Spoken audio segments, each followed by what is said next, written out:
Onye na-adịghị ego onye na-eri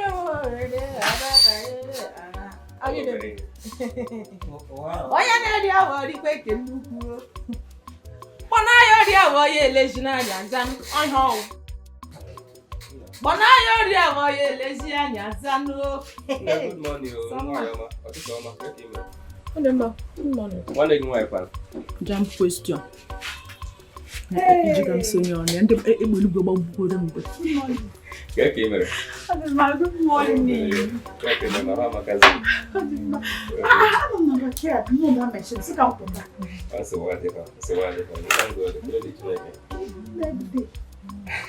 Anụ m na unu enwere ihe nri n'ụlọ sị ka m were obere ego nse bute wee gotere unu obere ihe nri ka unu bido goro from ebe a for the meantime. Abụ m nọọ mma gwara gị kwa.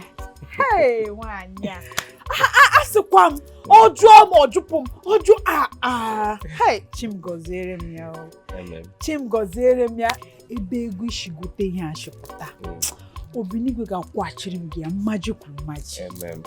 Kwụghachikwara gị mana oge mmaji kwuru mmaji. Ka e mere ọ na-akwachi. Ihe ọma i mere mma every day by day ka ọ na-confess maka ọ dịkwe m zuo ike. Ọ dịkwe m zuo ike. Ịma na mma ụma anyị. Onye nwe mma enwe mpa. Gị ma nwere nne ka e were ya mee ịnụ nke anyị.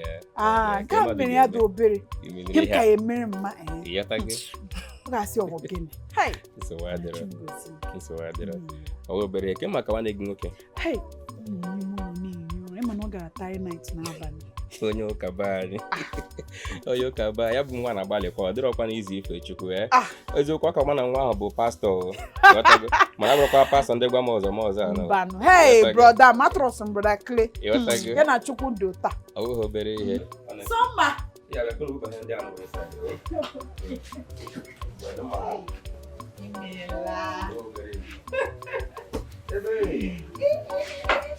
You were there with the I want you to get on that. I'm on wheel. I'm out when you do. Oh, you know about it. Hey.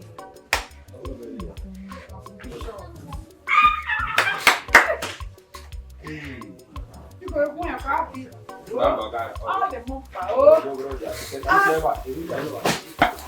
Hey. Whatever you ya ye miro mo ga o wa yo ngana gi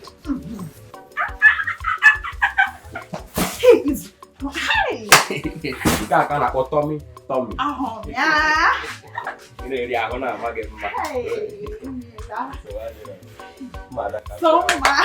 Mada ka mbịala ore nwa ị ga-agba ndị baba gị slippers Mada ka ndị mbọ na ego nke m na-arụ ka ndị etu ego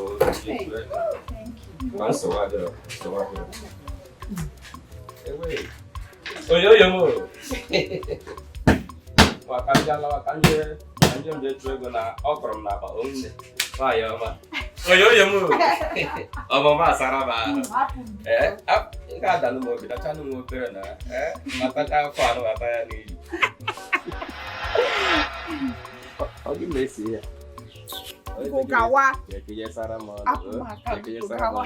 Nasa gare polo yi pa ba keke.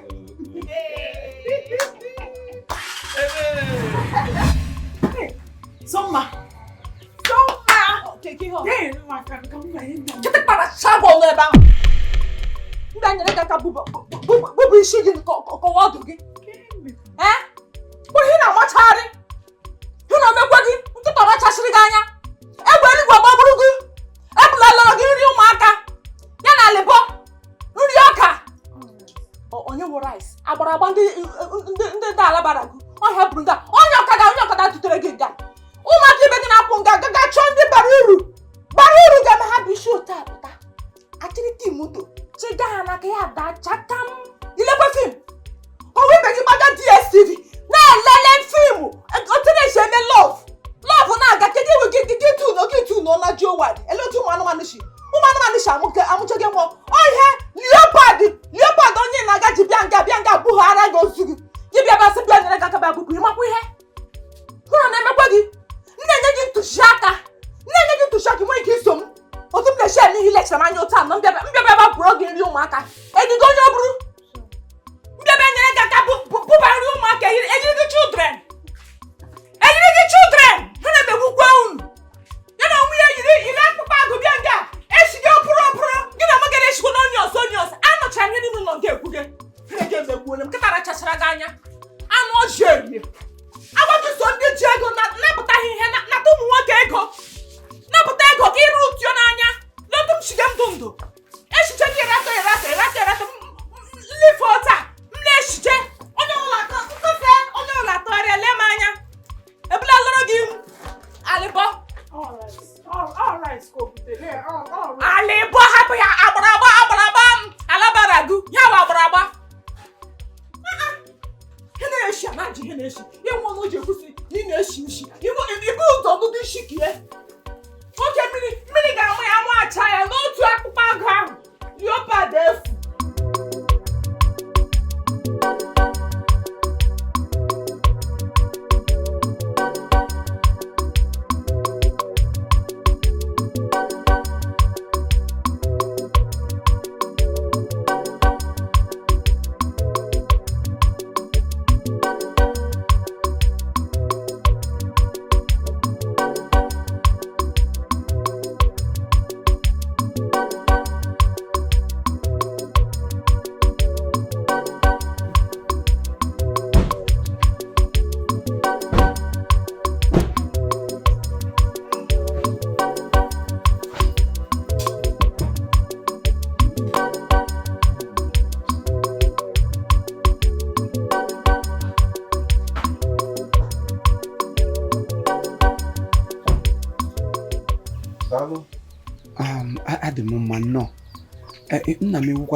Alright, without taking much of your time, Prince Val, Paparazzi 1 Igbo land.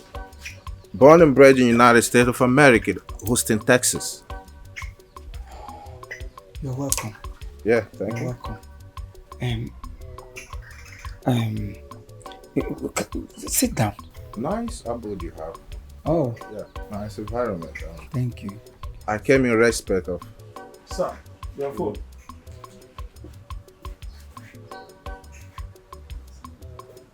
Hey yo, what up? How you doing, man? Yeah. No. Tell them I can just take 12,000 euros, man. No, not possible, right? Not possible. Okay, I'm waiting for your feedback. I'll wait. Watch you later, okay? Watch you later.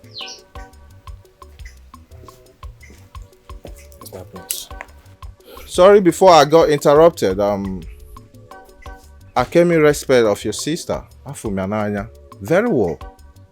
Yeah, I listen to me. Listen to me. Money is not the problem. I've got some millions of dollars in my car. So I'm going to break down this building. I want to erect a better mansion for you. Please, she doesn't deserve to be here, right? Yeah. If she gonna be my wife, no. These are hot. Please, I'm coming with my construction company from United States. Texas, please.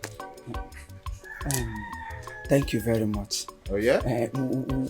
We were brought up and we were also trained here. Sorry I didn't tell you my name before. I'm Cletus. And I was also born and bred here in Imo State. Okay. Precisely. Okay. Yes, so Okay. for now, everybody good okay. Okay. Yes, everybody okay. No. All right, I appreciate that. Okay. I appreciate that. No, Not necessary, nigga. Not necessary. I just came to briefly please can you take this from me? Just a token, right? Thank you. This is coming from Prince Val, Paparazzi 1 Igbo land. I know me here.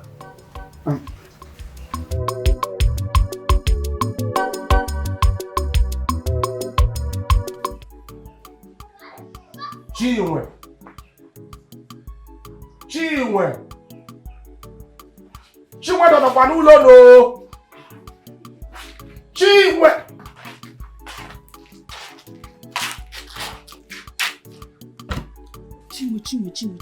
ọta biri umechi gị. O jigo ụgwọ. Kedu ife ọ dị? nye m jiri shikoro biko baa n'ime ụlọ butere m ka m rie ma ọsịsọ ezigbo agụ oji m. ọrụta ụzọ dị too tight ọ bụrụ ihe eji eti play banye ma ọsịsọ Biko kenni nke ọ. ị na-ajụ m kenni nke ọ chere ị na-ajụ m kenni nke ọ in my house a sị gị baa n'ime ụlọ ọkwa drọpụ m ego before for this morning banye inside wetere m nri ka m rie nri Onye nnukwu na-ekwu ego nni ọchọ na ịdọba 1 million naira n'ime ọmama na ordinary 500 naira na-ezuru igote granọt na-ata ego nni otoro ekwukwara ka nsị ka otoro gbagbuo ogu oke ị na-akpọ 500 naira ọbụrụ ego my own money m tara afụ kpata ka ị na-asị m na ọwa ọbụrụ ego Chinwe ịma ihe mere Chinwe ya afụla m that ihe a na-eme gị ka na-eme gị and I want to tell you that your days are numbered in this house. I swear to my living God. N'ihu Chukwu na mmadụ, your days are numbered. Okay. Chinwe, your own days are numbered in your own house. Ima machi. Ifuru na mụnwe ihe ọbụla gbasara ụna n'afa m God. Kama m ga-esi n'ụlọ apụ nke nwa. Ada eme it can never happen. Bet oya maka Chukwu. Okay, bet ipe komplaka ka Chinwe. Yes. I bet mo ngba watch ihe ga-eme. Watch ihe ga-eme if this day from now onwards Chinwe ị ga-esi ụlọ apụ ụzọ ihe abụọ fu ga-eme. Ọnwa ife ga-eme. Ị na-achọ iwe bido nwere ife ga-eme. Nwa iwe ntie gị ife, iwe ntie gị ife. Taa ọgbafọ ịsọ esi be ga-eje. Iwe ntie gị ife. Mụ onwe iwe nti gbasa gị ife n'elu. Chere mụwa. Yes. Chinwe. Okay, so badro. Okay, wa go why? I'm going to know what with ego eji log. Now me marry you in this house and you will live one day. Big up very soon. Mama, I swear. Mama but you endo. You're not you wage come on happen you. You want poor. Yeah. Okay. And let me tell you, your days are numbered in this house. I swear to my living God. You can feel your trouble very soon. Chinwe be bo onwe na akwa. Pa before is so. Me fa na akwa. I didn't matter one. My own days are numbered. In this my house. Come on, go pop your pop. What for is so? I feel like alcohol. When alcohol, I water. Atago. Yeah? Nnukwu. Ke ụdị mmadụ ihe na-akpọ ha Ojionu Nigerian Company Nigeria Limited. Ojionu Supernatural Company Nigeria Limited. Tekwe ihe ọnụ otu nwatakịrị na-abụ. Man. Hi, man. Ha! Ụdị mmadụ emegere ọgwụ. Ihe a ga-agwa ụwa niile na ha zụrụ ga-azụ outright. In fact, na ejile gị tọọ mgbere n'aka ha. Chukwu ama nkwede m loo dịka mmadụ. No, now. I can't marry him. Even ego am nilanya. This money is not clean. Yes. This is drug money. That guy is a drug dealer. Ego adi clean. Neya. Ndekwa ko ihe m na-eche ka ị na-eche. Oh. From the look of things, that guy is not just a business person.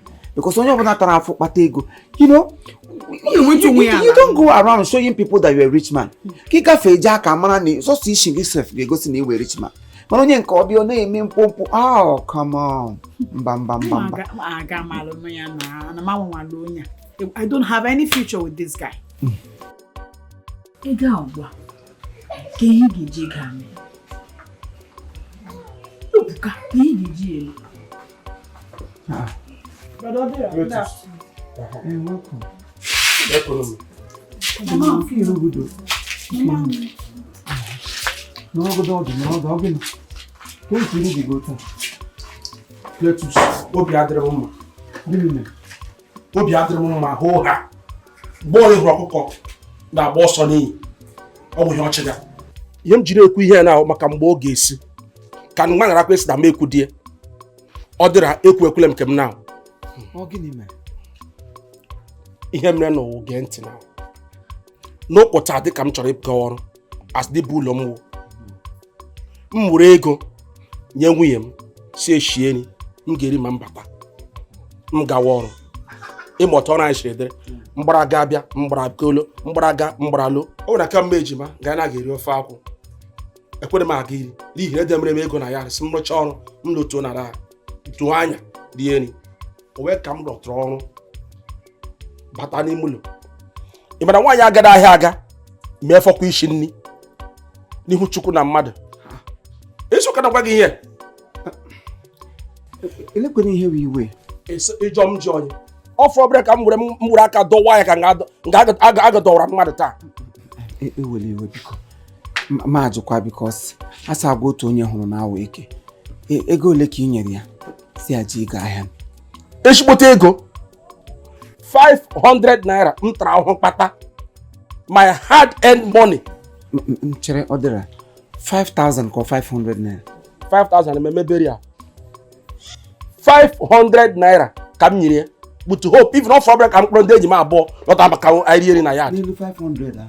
a ma egbu onwe m 500 ka ị nyere ihe. gbam maka Chukwu. And then narakwa n'elu dị 500 ya n'ime 500 anyị nyere ya ka i jiri chọrọ isi shiri ofe n'elu anụ. Iji anụ mere gị gbujuo ndị apams gbujuo ede na ihe niile ị na-esiri ya n'elu ya. Ime ihe mere calm down. Calm down. Calm down. Sonia! Bute nri m ahụ, bute da my food biko bute ya enyi nwoke ka ori. Mgbe ụfọdụ kwa na ị gaghị eblame cha ụmụ nwaanyị. Ị ga-eblame cha. Onye nyere 500 naira n'ụwa kịta gịnị ka ọ ga-eji azụ? Ọ bụrụkwasị inye 500 lepa anya gị na-ele ahụ sọ gụta anụ bute akpati ozi kpọta ndị apapụ ha niile echiche awụdị onye ite gị na-eri gị na-agụrụ ha otu ọ dịdị mma ụtọ ahụ. Ya sọ 500 adịzi ya ga-azụ ụlọ ka akọ ihe ti ka akara pa ọ bụ ka ọ si ibi na-asị ya nwere onye ọzọ ịnwe nke ngwa jigodi iricha ka anyị kpụọ eziokwu gbasara gị na nwunye.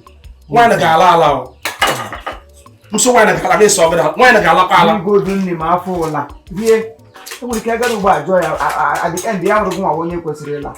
enyere m ego ọgwụ m na ọkụ nga ọrụ egbugbo ego ndụ ọnụ na dịgbu ụlọ ka m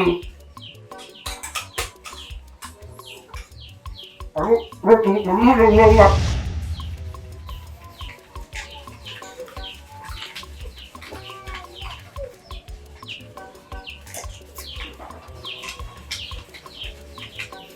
kele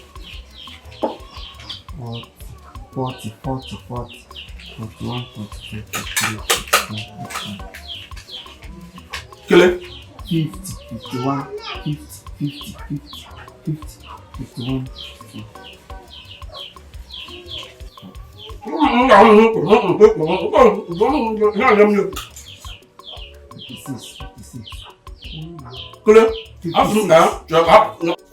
Here nwere the God bịa gba m report n'aka gị. Okay? Ọ gbala m report n'aka Chukwu nwa na Chukwu mmụọ nsọ ka Chukwu nna bịa kọgbu inu m ọkwa nne. Ọkwa ihe ahụ. Hey, atara m ahụhụ. Hey, sọ mma iriela eshi. Ịma ishile nne taa were iko maasị were elo ya elo. Mụrụ bịara gị ịghọ aka n'ike eshikọshi n'imi. Makwana ihere gị na-eme m.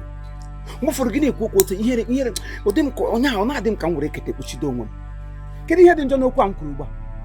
Nwatakịrị nwa okorobịa na-ama ị ga na-emetụta onwe gị ala ka ị mara ma ọ ga-emere gị ebere si na famili akpọpụga gị gị nwee sọnem ka ị gara gị na-aya nta gị na-aya echi gị na-aya nkwụ gị na-aya ụkwa must you buy everything you see every other person. Ọgụ ka nna. Gwa ị ga-eje ana kele ogi ka nna. Ana m gị. Onye nna nọ si na complain. O si na complain. Ọ complain ọ na kịta. Ya complain wanu. Ọ complain ọ na kịta. Nwoke na-eme nke ka nka. N'anya Claire, mind how you talk to me. I'm your elder sister. Elder sister my foot. Because you are my elder sister, so give me a mistake, I will not correct you. Because you are my elder sister, I guess my go to Sikwesi Wagia. Elder sister that reasons through her innocence. Yes! Claire to Sikuru gini. In a church, in a church, son of Boroge. Guinea Coco, Guinea Coco, Onya Rapo, Unishina, and the Honya. Muna ki ka pray to ku eba o icho kwa ka pray o ha bu kwam kam na mo tum se mo Onye Na Way yo mo si be ka no so go di na eba muna ga na azu no mo na mo abada mo abada ifuna ni ani here na eme gi ina aso be na gi here ada eme gi o mo abada ụmụazị tara atọ obere gugba ha niile alụcha na dị nọrọ nga atewe kujuwe nkụ anya Kulie Angeli na aga ho get papari orio. Onye obule huru ge na phone ta ge na chingo mechi. Nwanne ti ge na. Can't you go and work and then provide that money for yourself? You keep on making young men uncomfortable. What is wrong with you? Find the one more comfortable. Find them more comfortable. I said to you, okay. Nkeji dere nali anasisi anye tu ama. Itupu ya. I find them. Ị ga-anara ụwa nka. Akwe huru ge. Ị ga-anara ọnwụgo. Kwa. Chukwu na mere ge ebere ge nwa ha na. There's no place for you here. Ikpa nwodo a ga-ebuga go no ya we be hishi ye ekwe nto 4 feet step agada menyeru ha tisi adonye ozu ge ba iwo nka ada na enwe hishi e wona mefe gi ogbara okuko ifro ko di onye obule huru ge na phone mmadu ya akwa ya go gi mmadu ye nke can't you work and provide those things for yourself stop making those people in the 21st century nwoke kwesiri nye nwanyi fe nwoke kwesiri nye nwanyi fe ị ga-anara ọrịa ị ga-anara ọrịa ifro ko di mmadu emi ye nne m onye na we ya ị na-aghọta onye na we ya nwoke bụ nwaanyị ebe a nọ ife nyobi fọ yiyo oyiyo ka nyọrọ ife a na-ayọ Richard yọwa oyiyo ka a na-ayọ ka time eruole ị ga-enwe date ụgwọ Adamu ga-ebu ga aga mọchari ugbu ngwa gaa yọba ị ga-ayọrọ ọnwụ gị stupid kedebe chukwu gị n'oge adịrọ na-enwe m appointment ọ bụ na anyway ihe ọbụla na-eme bụ gịnị onye na we ya ife a wee mu wee sọ mma onye na we ya kedebe chukwu gị n'oge adịrọ because na-enwe m appointment ka m banye ụlọ kpọọ ọbara aka n'iru dekwa appointment gawa ị ga-agagide appointment hotel gị na ndụ mmụọ enwe appointment ị ga-agafu ndụ ụtọ ọrị chicken pox ị na-acha ahụ ka agba ọbịa kwere ewu kwere nwa m ji aba aka obi akwara gị di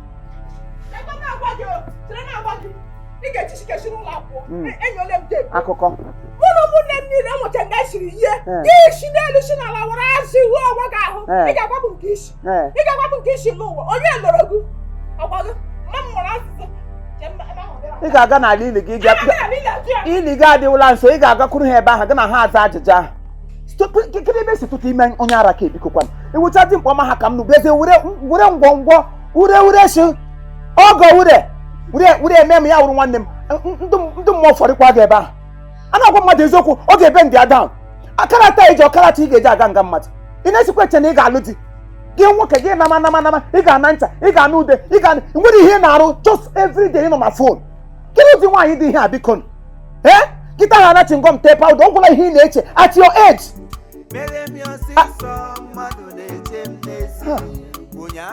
nne m apụ ara chairman dịka eweliwe otu obi ọ gafe apụta ime ụmụ nwaanyị nkwado ha na-ara ahụ anọgọkwa m ebe a for 43 minutes 43 minutes I not lie go to Nnewi Road. If you go to Nnewi Road, ask of me. I'm a busy man. I'm very busy. And I even know. Oh, nekwa sangwamu. Hi. Or some. And then a book where hi, mwam. Nebiana. Come. I want to deliver your land. I want to take your land, eh? Come enter my machine. See my machine, Obam. Let's go. What are you doing like you don't like me? Hi. Oh, yo, mo.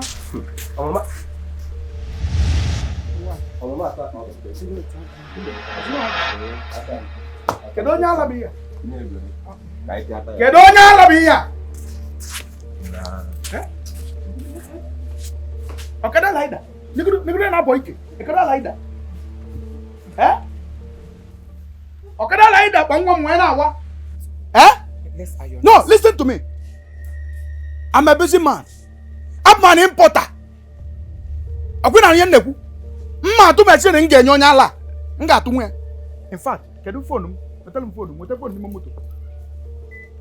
Okada laida kama idea load up mwa. We solo na awa. Let's iron this thing. Iron no gini? Kedu ya na iron? Ana iron akwa kana iron gini? Feko global. Nwanne. Mme gosi okada laida ife kita. Kangosi na abro mo okada laida. Oya fu wanya no kuna no. Hero. Ina ni fe neku. Nwale phone nya lutu my girl. Yes. Nya loot. Dial me invoice, light invoice for me. 250,000. 250,000 naira. I must deal with this boy. I must deal with this boy. Dial my invoice to 250,000. Ma photo nwa. Kam photo okada laida di megwu egwu. O mego na nchi ili n'isi nwa. Ordinary okada laida. Ọ ga-emekwa gị na oge afe, ị ga-emekwa gị ife.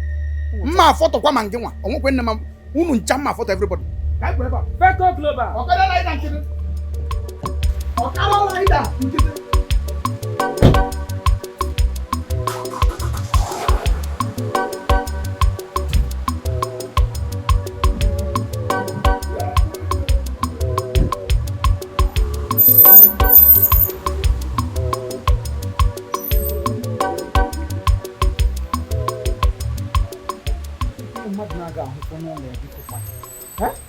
Mụghị nna ga-ahụfọkwa nga nna m biko kwanụ chihu anọ ọdọ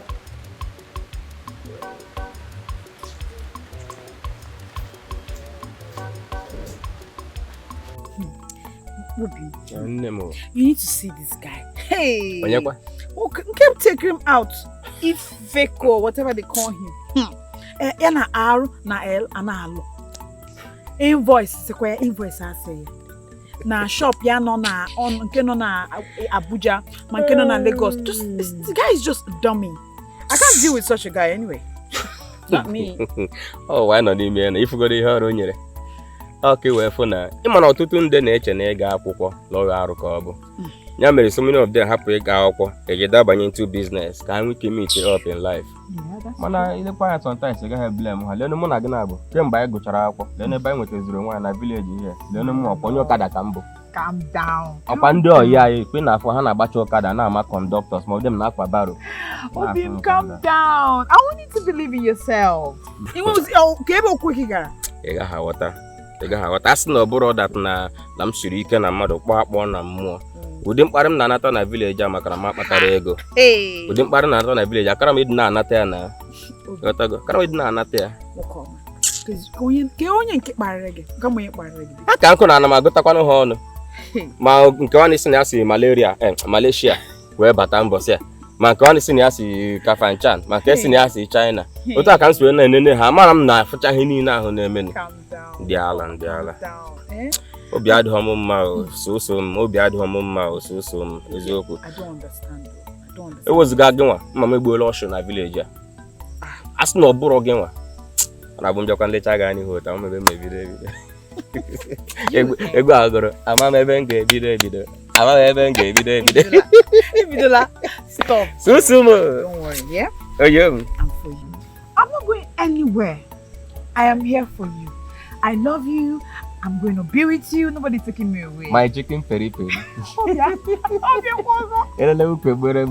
Hey, tai. Nyapuri, sebe kitabu, sebe tai. Shiri mapetu.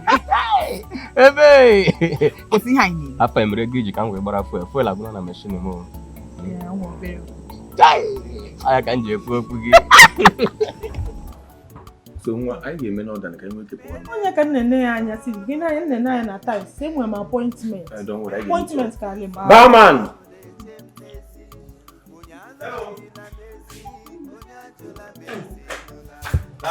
Edu. Aberela. So can you other? Nne nwewe chicken ọbịa. Achọm chicken barbecue. Mana nwe ka nsi like my own barbecue. Ọma kpọcha akpọ like that. Nyo ya akpọbele. Then nya dịkwa n'oke soft. Nyo ya nọ in between. Iwetele m emechasiala m ya ọfụma nnọọ. Then it serve one ya with chips. Potato chips. Okay, with sweet potatoes. Onye na-ata sweet potato. Ị da-apụ apụ ịmara ka esi eli ife n'ilo. Ịmara ka esi eli ife n'ilo. Iwele Irish potato rie nye ka anya ogologo. Ịghọtago? Wetele m ya otu a ka m si alike ya ka obegodi na ọfụ kịta. Biko, ọkwụrụ nwere Fanta ọrọbọ. Okay, unu nwekwa ọmọ ndị ndọrọ ndị 50 naira. Ndị nyere. Gwara wete ndị 50 bụ. Chelo kịta ka ilote dị m na-ekwu sọ chicken. Akwụrụ nwee ukwu efi. Achọ m ukwu efi pepe soup ya. Ịghọtago? Ose ya dị ya ọfụma maka na ose bụ na aṅụ pepe soup. Efi nchọrọ abọkwa efi nwaanyị because ọmụgo nwa m ka ịghọtago efi nwoke iji wa egbuolu m etu ọ dị mma butelu m ya mana ma nọ ya take it time So ife nchọka ime bụ wetara m smoothie ka m wee na-ebutugodi tupu na akwadosi ya. Smoothie.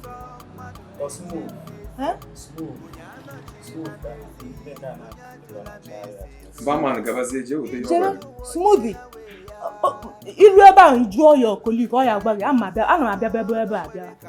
Ife ahụ izi m njụrụ anyị wetara nya na nke ya yara dị iche. Oke ihe nkwa agbagọnitọrọ m ka mkpọnye ya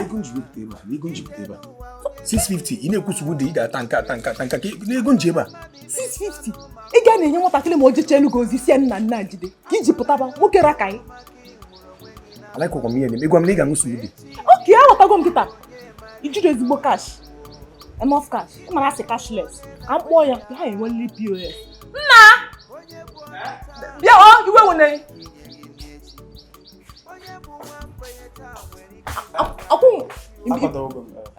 ọkụ nwe POS okwu akwụgonu ife a na-akọzi gawazi o enwere POS ka ife na-enye n'onwe na sị jụ POS ọ na-amụ ego POS ọ na-amụ ego enwere m anya ya bụ home and abroad ma ejizi m ego ọzọ gịnị kedu ezigbo nwaanyị pụtaba ilo isi na pụtaba ijiri ego wee pụta anaka ụdị akọ ahụ akọ ịchụta nwa otu aka nsị emekwa onye na-awe ya o onye na-awe anyị na-eme nke ikwu ọbụla na-eme ọfịs maka na agwa gị na apọịntmentị agazu m arụ taịm onye na-agaghị esi m ebe a kụnye ndị na-efe m bịara ebe iri esi m ebe a kụnye ife m nakwali ya bụ nke mbụ nke agba nke ịbụ wee mmalụzie ife na-agụ m wetu onu ngwa ọ bụ onye n'ebe a na-agụrụ m sandal lelele bụ onye kwesịrị iwetu elu nwoke na-abụ ọpụta otu ezigbo ego n'akpa o tinyere ego n'akpa bịkọta adị ebugharịzi kash kịta ahụ iwere kaadị pụtaba akpazie ya ibe ejiri m kaadị m pụta mana ị ga-adọrọ ya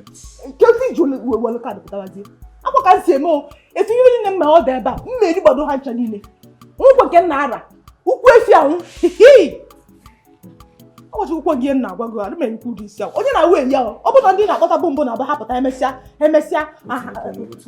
wetu ọnụ gịnị ọnwa nke ọ dị ikwesị weturu m ọnụ ọgwụ ọbụ ekwesị weturu imechugo m iru onye bụ ihe nke a biko onye na-awe ya o nke izizi dị ya arụ etu ntịzi ewetarizie m agba nke abụọ ịmakwa ife bụ taking out jụọ ajụjụ mgbe m na-eto n'ose cheka mkpọlụ ya taking out ịpụta otu ịlụ aka egbuolu ya azụ na-ata atịtacha azụ akwị na nwata ife nna agwa ya welu mmanya etuote mmanya odekukala aka ruga anya ndị ebe a nọ ka ife ngwa smoothie ị na-ebe kedu ụdị nwaanyị bụ ya emekata dịrị esi na mmekata n'ụdị nwaanyị a kedu otu unu mụ na ya ga-adị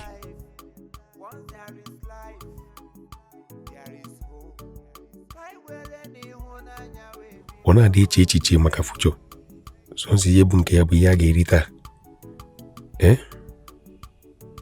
mbakwa ahụ mmanụ nnukwu dị mmadụ ahụ mmanụ dị mmadụ achacha tata ka ọ ga-eji wee mụta ihe ọ ga-eji emere taa wee mụta ihe ike agwụgo m in fact emechago m ma mụrụ nwaanyị ama mbinwu mba chukwa All right, thank you very much. This is Chief Imo and his crew. We beg all of you to keep subscribing to our channel, Chief Imo Comedy on YouTube. As you do that, God will bless you. God will bless you. Hip, hip, hip. Hooray! We love you all.